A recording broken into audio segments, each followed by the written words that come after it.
நாளை துவங்கும் பொறியியல் கலந்தாய்விற்கான அனைத்து ஏற்பாடுகளும் தயார் நிலையில் இருப்பதாக பொறியியல் சேர்க்கை செயலாளர் இந்துமதி தெரிவித்துள்ளார். நடப்பாண்டில் பொறியியல் படிப்புகளில் சேர 1,92,000 இடங்கள் இருக்கின்ற போதும் 1,31,182 மாணவர்கள் மட்டுமே விண்ணப்பித்தனர். கடந்த 20ஆம் தேதி ரேண்டம் எண்களும் 22ஆம் தேதி ரேங்க் பட்டியலையும் அண்ணா பல்கலைக்கழகம் வெளியிட்டது.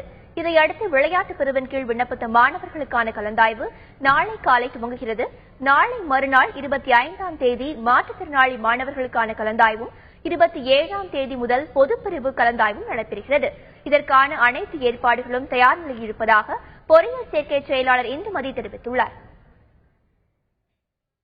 தமிழ்நாடு பொறியியல் சேர்க்கை 2016 ஒற்றைச்சாளர கலந்தாய்விற்கு தேவையான அனைத்து ஏற்பாடுகளும் துவங்கப்பட்டு நடைபெறுகின்றது.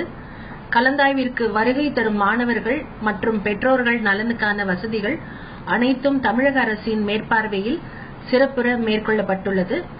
குடிநீர், உணவகம், கழிப்பறை முதலிய வசதிகள் செய்யப்பட்டுள்ளது. மாணவிகளுக்கு தங்கும் வசதியும் ஏற்பாடு செய்யப்பட்டுள்ளது. விளையாட்டு வீரர்களுக்கென 500 இடங்களுக்கு கலந்தாய்வு 4 சுற்றாக நடைபெற உள்ளது.